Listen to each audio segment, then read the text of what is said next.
أعوذ بالله من الشيطان الرجيم بسم الله الرحمن الرحيم الحمد لله رب العالمين الرحمن الرحيم مالك يوم الدين إياك نعبد وإياك نستعين اهدنا الصراط المستقيم صراط الذين أنعمت عليهم غير المغضوب عليهم ولا الضالين آمين اللهم صل على محمد وعلى آل محمد كما صليت على إبراهيم وعلى آل إبراهيم إنك حميد مجيد اللهم بارك على محمد وعلى آل محمد كما باركت على إبراهيم وعلى آل إبراهيم إنك حميد مجيد يا أيها الذين آمنوا اتقوا الله اللهم اغفر للمؤمنين والمؤمنات وبعد. We thank Allah Azza wa Jal for having gifted us with Imam by allowing us to have the honor, the privilege to be in the Ummah of the beloved of Allah, Muhammad ibn Abdullah sallallahu alayhi wa sallam.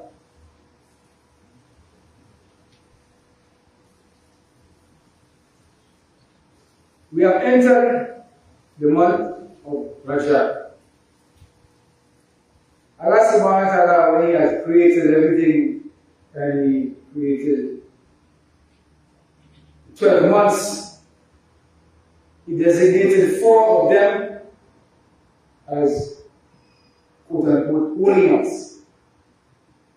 And in those holy months, there is additional blessings that come with them. For those of us who know, alhamdulillah, for those who do not know, the holy months essentially are, in fact, Rajab, which is this month. It stands separate from the other 3. Then we have the Khutba, the Hijrah, and Muharram, that run consecutively. That is the end of the lunar year and the beginning of the lunar year. We run consecutively. So we are into the month of Rajab. This month is an opportunity to make as much istighfar as possible, begging Allah subhanahu wa ta'ala for forgiveness.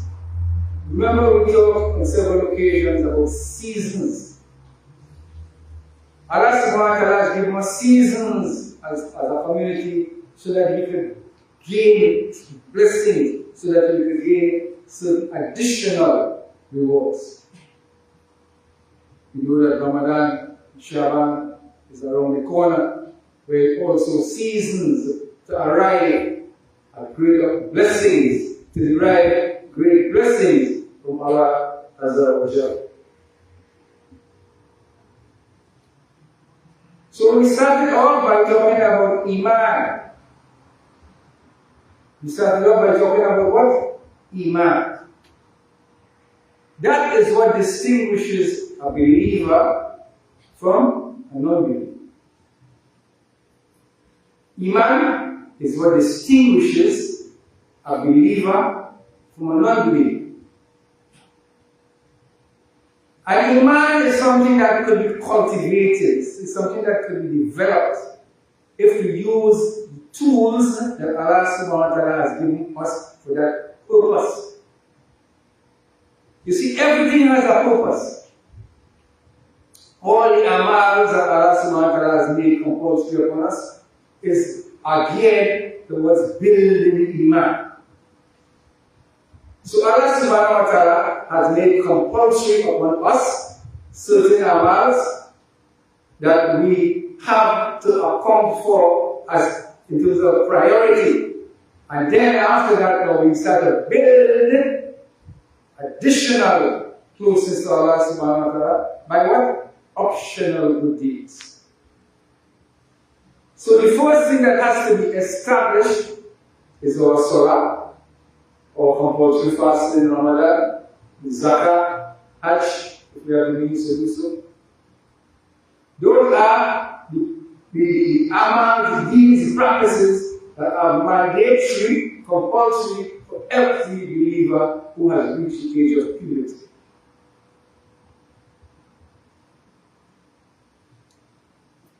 So when we have done those amals, first on the agenda, try to do as best as we can.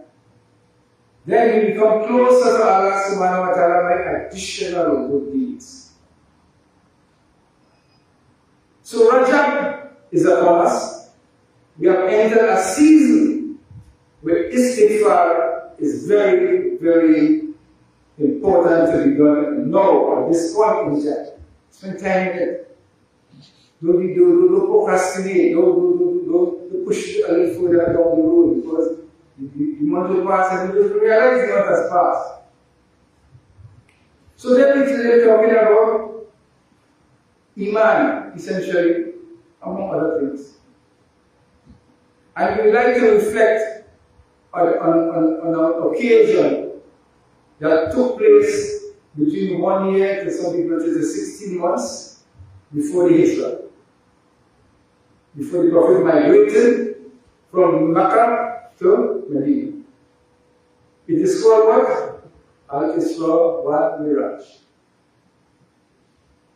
Al-Isra wal-Miraj. For those of us who know, probably a little more information might be able to make it a little more clear. And for those who are younger people who might not have known, we'll find out today what is this about. So we cannot go into the full books. So we just like to do a basic synopsis as to what this is about. Rasulullah sallallahu alayhi wa sallam was resting in what is called, is part of the Kaaba, that is like a semicircle. That this was like part of the original Kaaba. So he was resting in that space. And he was approached by Jibreel alayhi salam in that space in night, 4 in the morning, kind of early times after midnight or whatever time in night. And he was told that he had an exercise to complete. What was that exercise? It was to leave the Kaaba, where he was, to go to what is called Baitul Maqdis, which is the holy place in Jerusalem, and then ascend to the heavens. That is the exercise that Rasulullah sallallahu alayhi wa sallam was directed to engage in. So there were certain preliminary things that were done in terms of preparation and so forth. But the essential part is that Allah subhanahu wa ta'ala sent a transport for him, which is typically called a rock. See, it was bigger than a donkey, but smaller than a horse. And that transportation was supposed to take him from Mecca to Medina and back.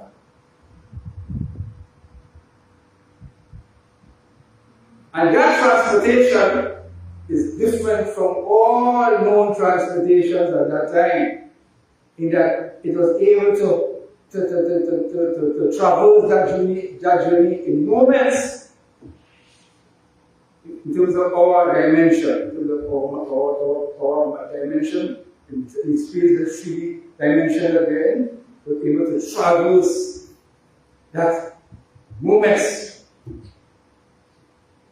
So the story goes like this. Rasulullah left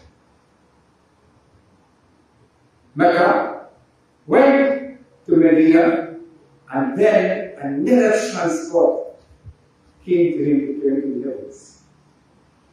Not Buraq. Buraq was for this woman.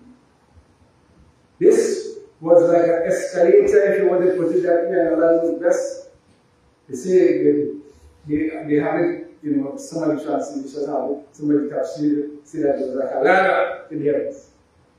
Allah alone knows about the unseen, about these matters. But what took place is that Rasulullah went to the heavens, the seven heavens and beyond.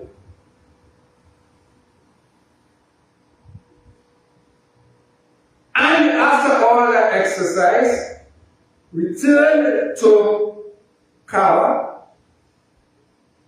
and find his bed spot warm.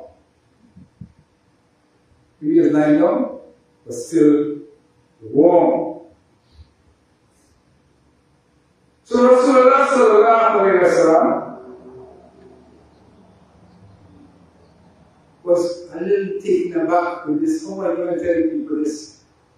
How are you going to convey this thing? You will say, I'm going off. You understand? Because how could you explain that to these people?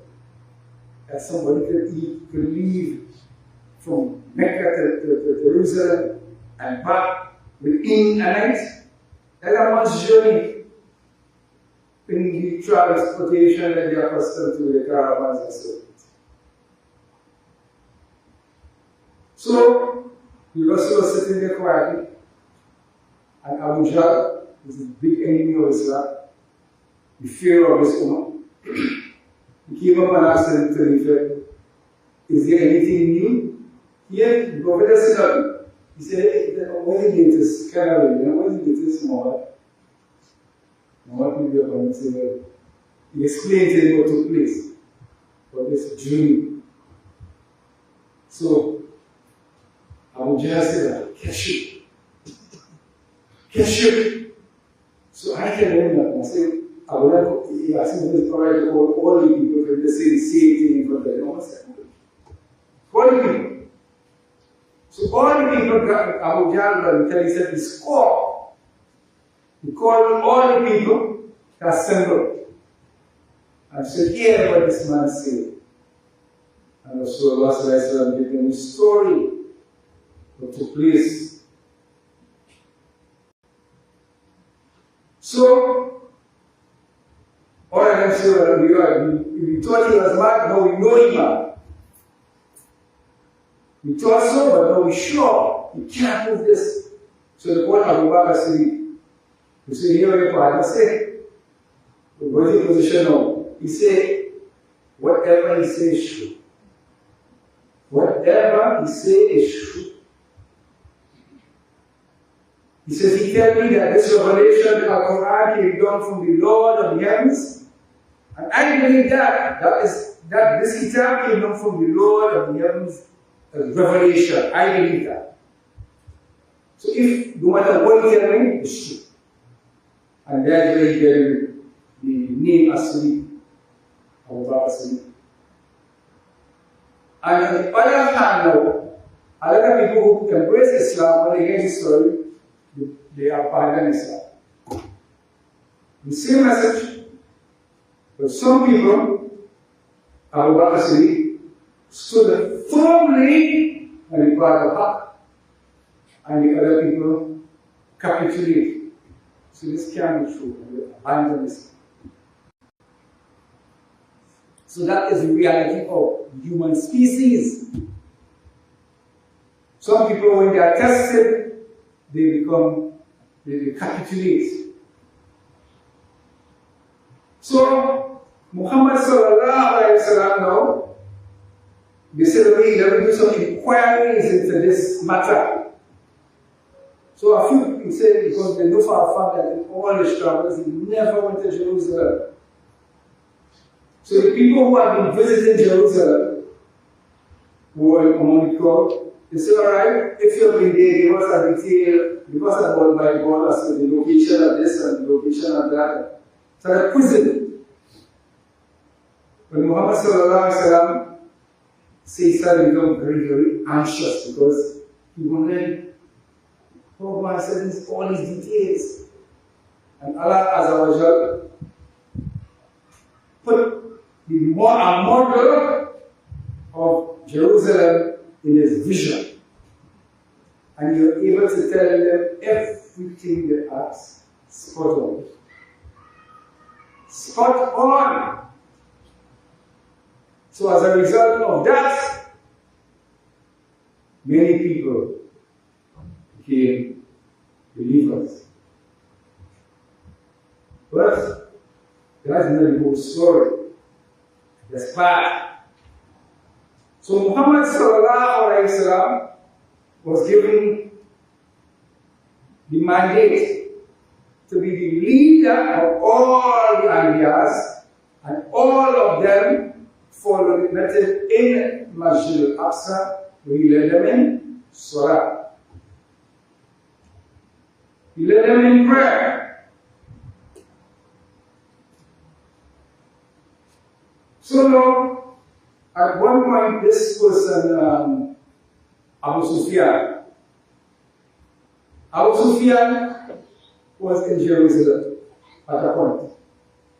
And the person was the king in Jerusalem. Hear about Muhammad, he said, let me do some inquiries as to this man. Let me do some inquiries. Call people from Mecca, the closest people to him, Abu Sufyan was family. So he came among the other Arabs who were their witnesses. And Abu Sufyan now was given the responsibility to condemn him in front of the king of Jerusalem. But he took a position, he said, if I lie on him and the king find out, he will never believe me thereafter. So how to talk the truth? So we're asking to do for things, we can't go into all the details because of time. So because we can't go into all the details, but one of the most important points that we like to connect is that the king had decided on a chieftain, one of his top men. And Abu Sufyan said, I will tell you something about him that will prove that he's alive. He said that he visited Jerusalem and from Mecca in one night and part of that night and went back to Jerusalem. So the chieftain said, what night was that? So night. He said, I know that night. Because that night I was trying to close one of the doors. The Masjid al-Aqsa was unable to. I got about bring a team to help her close it. So we can't close it until the next day. And when they came back the next day, the door was closed. So there's some interesting point about what took place with respect to that activity. So we're talking about Iman. That was a tall order for many of the people who are weak feet. That the Prophet of Allah telling this story, because of where we live now at this present time, traveling from Mecca to Jerusalem and back, we take probably minutes because we have all these super fast jets now that before the weekend in Jerusalem and back. But that was inconceivable to them at that time. It was inconceivable to them at that time. But as time progressed now, we in a different headspace now. Even if you want to deal with it on a rational, quote-unquote basis, you can see that out. And you know that the dimensions that exist is that this world, this time and space that we live in, is just one dimension of existence of the heavens and earth. Allah tells us about a day that is equivalent to 1,000 years of our reckoning. Talk about a day that is 50,000 years of our reckoning. So we understand that there are things that are beyond our present understanding, but Allah subhanahu wa ta'ala has put in the Quran.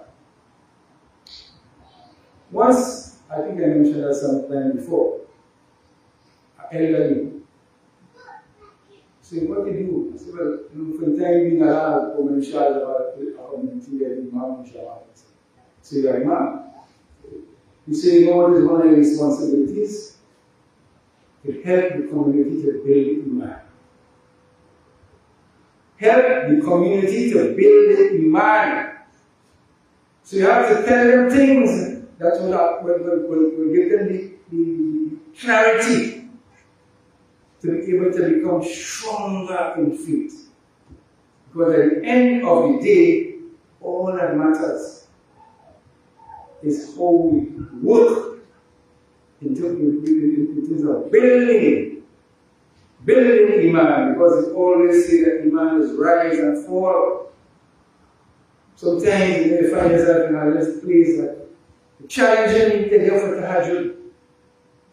Sometimes it's challenging to do basic things that might have some level of difficulty. So Iman will rise and fall. But we need always to water it and to guard it. So that is where the ayahs in the Quran comes in. In addition to all the Prophet has directed us towards. So Allah subhanahu wa ta'ala has sent down this Quran, and He has put within the Quran signs, which we call ayahs. Signs for the believers. And these ayahs build Iman in a believer. It causes a believer heart to soften and say, this is haq, this is truth. So the ayahs that Allah subhanahu wa ta'ala put in His kitab are verses are multifaceted, all different aspects Allah gives us to help us in this regard. So Allah tells us about the earlier communities. The Tamil, the people of God. Places that we could visit and see the end of those who went before us. Allah subhanahu wa ta'ala put in the Quran certain scientific realities that only now man can get a glimpse into those truths because of technological advances. 1400 years back, Rasulullah was talking about things like the development of the fetus in the mother's womb. Phases that it goes through. Allah subhanahu wa ta'ala 1400 years ago back telling us that the universe is constantly expanding. Constantly expanding. And when these people who feel enlightened we discover that, say, or they know discover that. Well, 1400 years ago we can do that. And they feel that they come with something fresh. No. That is not news to us. We don't know according to the news. Allah subhanahu wa ta'ala has told in the Quran all different things help us to have yaqeen, certainty of Iman. And the ayahs are unchallengeable because Allah subhanahu wa ta'ala has laid down a challenge for all His creation. He said, if you think that this kitab is not from me, produce something similar. Something similar. Bring something to compete with this. And that challenge remains unanswered after 1400 years. You mentioned recently that it's called ChatGPT or something like that, the new technology that AI was giving an offer to do this. The AI said, no, the AI said, I decline. The AI declined. So, my beloved brothers and sisters, building Iman is upon us as individuals. And how we do that? By doing good deeds to develop Iman. As I believe and do good deeds. If we don't practice this deed in terms of amals, we do. Unless we do good deeds and abstain, and not only do the good deeds, but abstain from the prohibited. Abstain from the prohibited, because many times we know something wrong. But we behave as the brothers of Yusuf.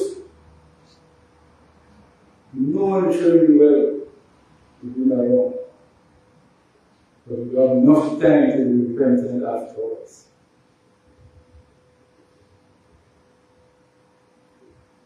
So it is upon us as Muslims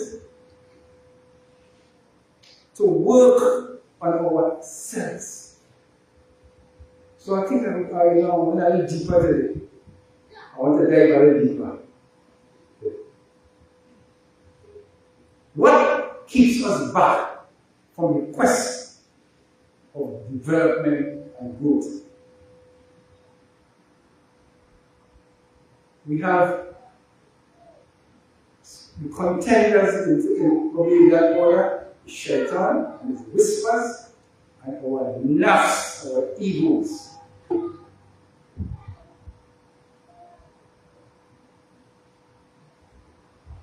So Allah subhanahu wa ta'ala has told us that we need to manage it, we need to control it, and that is one of the reasons that He said what? Ramadan is just around the corner. Ramadan is a means of taming, nafs. Sometimes, you just forget. So a little reminder sometimes is good. When Allah created nafs, He said, who are you and who am I? Nafs, arrogant. Chest up. To Allah, you realize me. And I know the story that I put nafs in the hottest part of hell, 1,000 years. And then took him up and said, who are you? Nafs said, arrogant. In the coldest part of hell, because don't feel hell in the heat. It has some heat, some people travel know that sometimes the cold will burn you until your limbs will fall off. 1,000 years. We know what years, this is counted or it is 2,000, that's the 1 year, 1,000 years. We are not sure. Allah alone, or Lord stay, Nafs stay. But Nafs came out still arrogant. Children like a lady, still arrogant. And Allah subhanahu wa ta'ala denied Nafs of the desires. Denied Nafs of his desires. Then Nafs of good. So, Ramadan deprives us of our desires, whereas the halal desires, going to your wife halal, eating halal, drinking halal. But in Ramadan, it's forbidden for that a certain period of time to curb and to control this force within us that clings to the earth. Nafs is something that is clinging to the earth. If it feels good, do it. That is the kind of philosophy that is how once. If it feels good, do it. So as believers, we know that that is not our formula. If it feels good, and Allah says it is not good, we abandon it. So the growth and the development of Iman is what is required for us to be successful. So this Ramadan that we are in the process of preparing for, we started off in Rajab. It's a simple formula. Istighfar. Begging Allah for what? Forgiveness.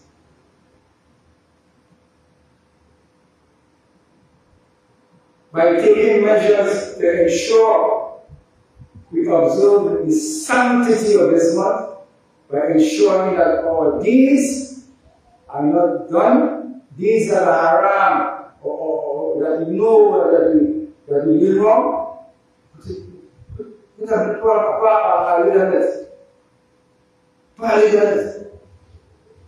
we know that things like backbiting that people consider to be like of no consequence to you. People consider backbiting as a pastime. As a pastime. Whereas it is like eating the flesh of your dead brother. You know, we can't go into all the detail, but you can't tell us about this. And go over there and you see this person eating carrion, dead meat, dead flesh, human flesh. That was many backbiters.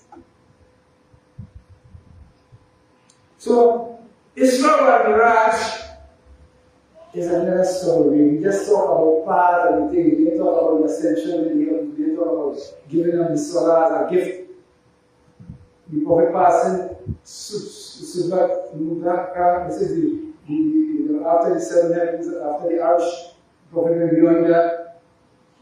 Right? We know all those realities that that existed in the Miraj, but we can't get into at this point because of the limited time that we have for Jumu'ah.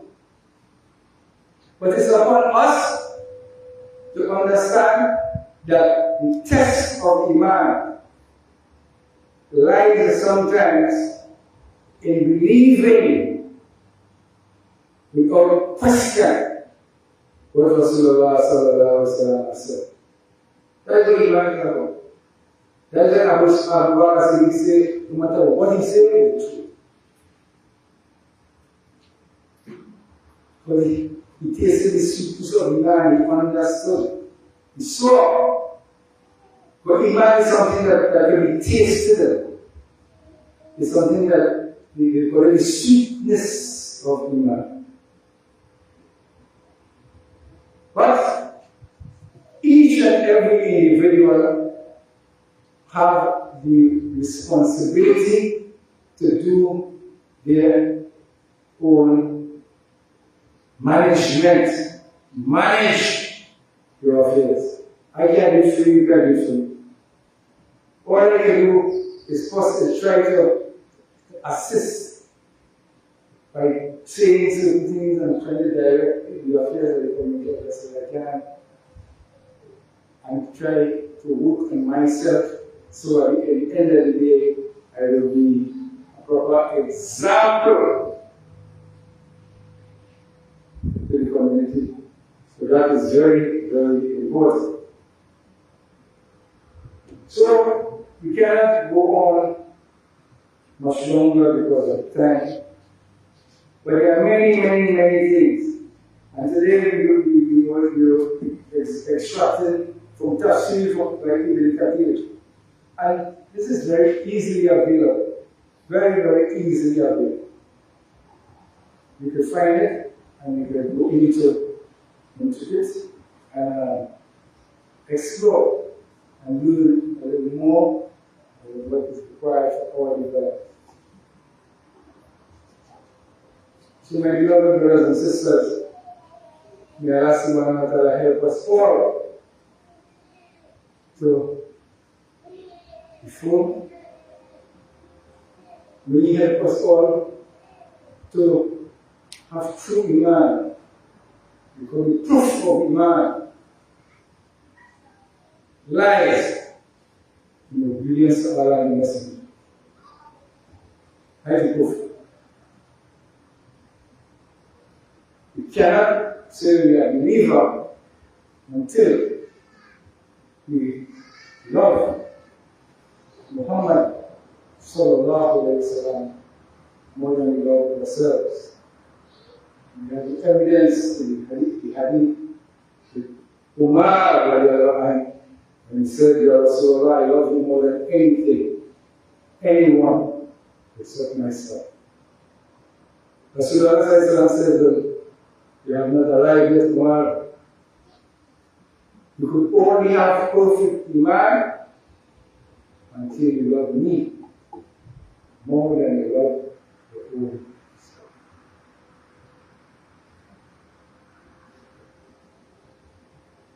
May Allah subhanahu wa ta'ala allow us to arrive at true Iman, and may Allah subhanahu wa ta'ala protect us from the evil that is within us. That is our primary battle, to contain that desire, that nafs. And then after the nafs has to do levels of development, we conquer this level, and then we move to our next level, and then our next level, until we reach the stage where we conquer this. We have enough manners. And even then, we get an opportunity to raise, to get new life back. So don't say about a little spark. You'll see how many people move from that level to the race level.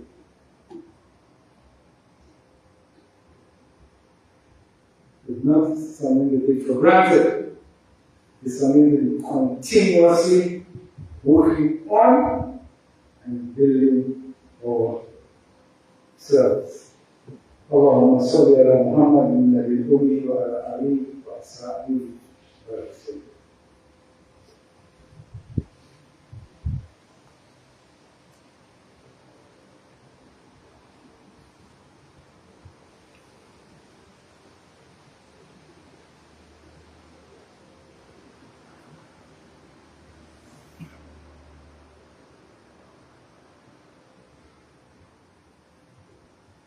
اللهم صل على سيدنا الفاتح والخاتم لما سبق ناصر الحق بالحق والهادي الى صراطك المستقيم وعلى اله حق قدره ومقداره العظيم سبحان ربك رب العزه عما يصفون وسلام على المرسلين والحمد لله رب العالمين.